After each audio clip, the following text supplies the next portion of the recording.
What is up, y'all? Jinx back here with how not to use a guided rocket.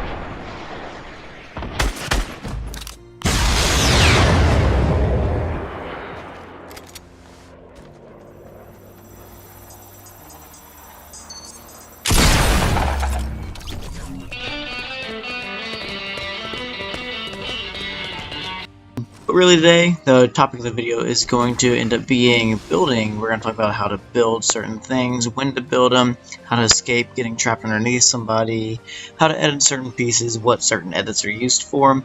My personal favorite, make the triangle one, which y'all see here. Also, a little trick to help building faster. Overall, I've had a lot of requests for this. Asking how to build is a big part of the game, probably the most important part of the game, if you ask me. So it's really important to be able to learn how to build fast, how to build effectively, how to edit certain things, get in and out of boxes, and also how to beat some people with your own builds. So without further ado, guys, let's get into this video. This first clip coming up here, you're going to see my favorite wall edit here. It's the triangle wall edit. You edit out an L shape of any part of the wall, top left, bottom left. It creates this triangle, which creates a big gaping hole, but also gives you a little bit of cover, so it's really versatile. After this, you're going to see a big archway created. It's not really used very often. It creates a big hole. It's hard to do. It takes a while, so not really use it often. You have the door, which can be done pretty standardly. A lot of people know about the door, or the big window in the middle. Those are probably the most common edits, are the triangle, door, and the middle window. The ones I'm going to fly through here just kind of show you what you can do with a wall in case you're wanting to wonder or wanting to make like a big fancy house, I don't know. But there are situations that do call for them. It's very rare, but it's still nice to know that you can make this half of a third of a wall. With staircases, wherever you click on first, the first square is going to be the bottom, the last is going to be the top. It's the easiest way to think of it. So like if I do that back right to the front right like that, it's going to end up making the first square click the bottom, last square is going to be the top of it.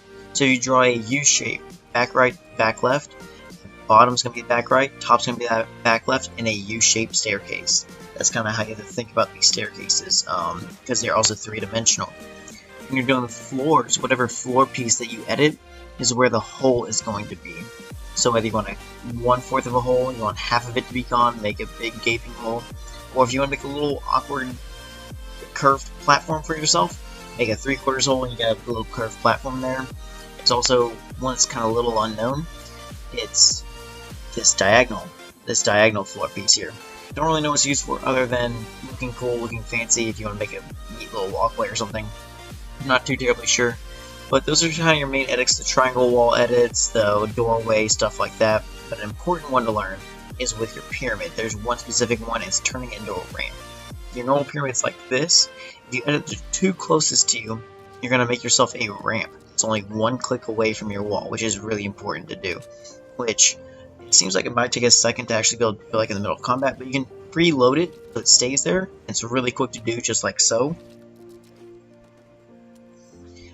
So what that allows you to do is quickly set up a ramp that is only one click away from your wall. It helps you build up your wall ramp combo faster, or your 1x1 faster, with only using one click between wall and ramp instead of 2 clicks. It doesn't seem like much, but whenever you get into these big building fights where you're building 50 plus pieces and you have a 1/4 of a second times even 4 pieces, you're going to be saving seconds. You're going to be saving 4 or 5 seconds on your total build time, which can be huge. That's life or death right there. So coming up here will be a typical 1x1. You want to not do that. You want to be able to look down at the ground. If you don't look down enough, that's what you're going to get, a misplaced wall. But if you look down, spin, and hold RT, and click LB, then RT again while looking down, you'll create your ramp in your 1x1. Build this up as high as you want, just spinning around, holding an RT with your wall up. If you're done with your 4 walls, click LB, look down, and hit RT, and boom, you have your 1x1. So that's a really important thing to learn. It's a pretty standard build, and you can create an easy defense all around you. The important thing is knowing how to get out of here. So like say you box yourself in with a 1x1, creating a door, or creating that triangle piece. I prefer the triangle piece to get out. It's a bigger hole, a lot easier escape here. But whatever you prefer, just make sure you kind of know how you're going to be getting out in case you have to bail out because you're getting rocketed or whatever. But make sure you only build it 3 high, because if you need to bail out, you won't get hurt from a 3 high fall. unless you're doing a big crazy building fest, but 3 high is the highest you should go if you're just kind of building your own little base there. One thing to keep in mind of though is your ramps if you're going back into it. Because if you're trying to get back into it to hide, and you have a ramp there, and you do a triangle edit, it kind of blocks you off, so kind of keep in mind of what you're doing there.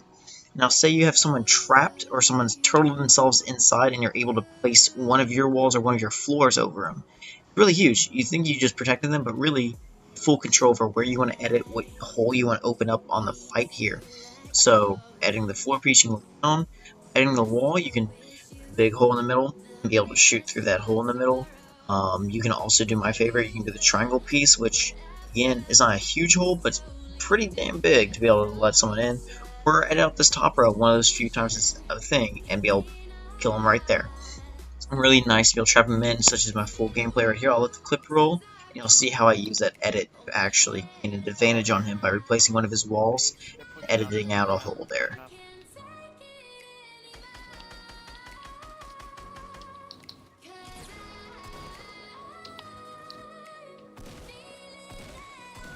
Okay, literally on top of us right here.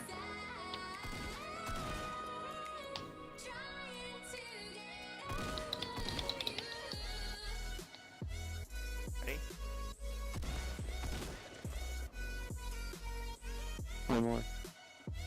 You got it.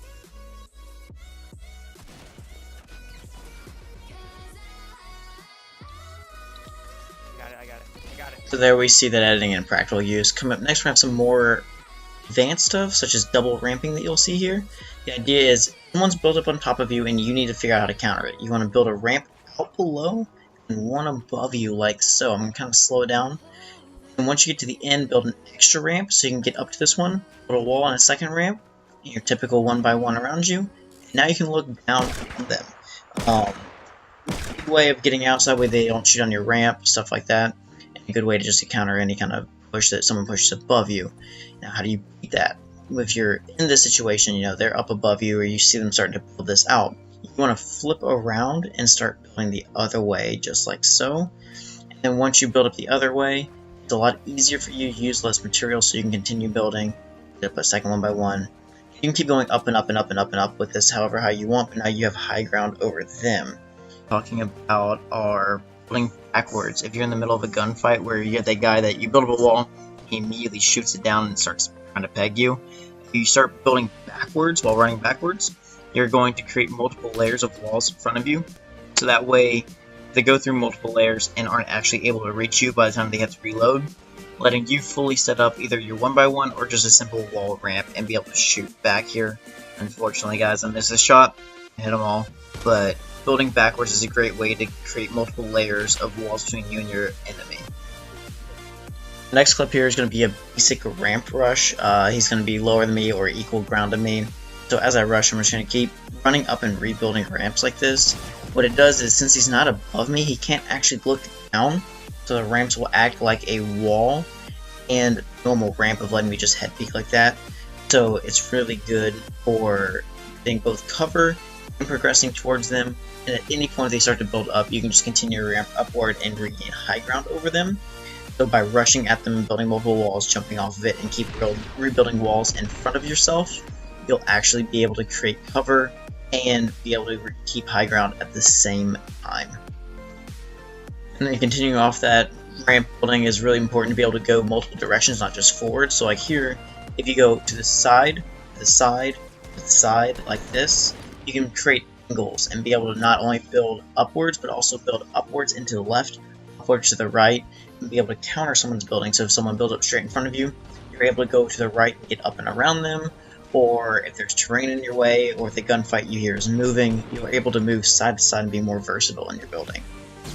Now in a lot of my clips, I don't actually build a full 1x1. Like here, I only build half of one. And the reason for only building half of one is situational awareness, knowing what's going on around you, knowing where the fight's coming from. I know everybody is to my north and to my west, to my front and to my left. That's the only place I need to put walls, and by putting an extra one up to the north, I create a barrier to the north and allowing me to peek northwest to west. Or by putting a barrier in front, I can peek to the front left and to the left there. So after I finish off the girl, the next guy is very easy picking, so the final dude was actually going to end up being to my north.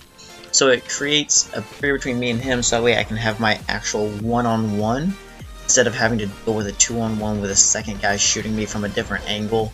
And you can use it for multiple different reasons. You can build up a 1x1 and build an extra wall to block off people. A lot of times I like to save resources and build half of a 1x1 and just create a barrier where I need it if I know I'm not going to be flanked from the behind immediately or like within the next couple of seconds. Right here we're going to have just a traditional 1x1 but with an interesting peek strategy that I kind of like. Most people know you build yourself up and you build a ramp, and that ramp lets you peek on that side. But if you want to peek left or you want to peek right, the issue is you're stuck at one point and you keep peeking at the same point, so snipers can pick you off easy. If you build a triangle opposite your ramp, you know, create this awkward middle peek where what you can do is, A, you can peek through this hole here and see where people are and they still can't hit you or shoot through there. Then you can either slide to the left or slide to the right really quickly and get some shots in, or stand straight up and be able to hit the exact spot that you're aiming at. Really good for new sniper peeks since we can't do that anymore. So by creating that extra triangle, you're creating a new peek point, you're creating multiple peek points because you move left or right, or you can just stand up. And most people don't actually see that or utilize that, and it's actually a really good, really new, unique way that if they don't see it often, they're not going to know how to deal with it or where to aim exactly unless they're real good. Alright, so I recently played a game with a guy and he could build really fast. The problem with building really fast sometimes is that you waste a lot of extra material, make a lot of extra walls that aren't needed, and end up creating like a maze that goes against even yourself, so you don't know what's going on, your team doesn't know what's going on. It can actually work in favor of your opponent. So here, you can see me, I build up actually really slowly. I get myself some cover, but I'm still able to jump up there, even though I built slow, and I could have done it faster, more effectively. What this still allowed me to do was I got proper cover, I didn't waste a lot of materials, I knew what was going on, I had control over the fight, and it still worked out for me. Just because I don't build fast doesn't mean I'm bad, just because I built correctly means that I could win that fight, not fast. Yeah, so that's pretty much going to be a good start on building, along with some more advanced tips and some very beginner editing tips. If you have any questions, feel free to ask in the comments below, or send me a direct message. Anything will really work. If you want another video on anything specific, again, feel free to just let me know. I can do something on fighting, something on shooting. Again, I'm down for really anything. It does give me another video idea. So thank you all for watching. Remember to like, comment, subscribe, and I'll leave you on this final 1v4.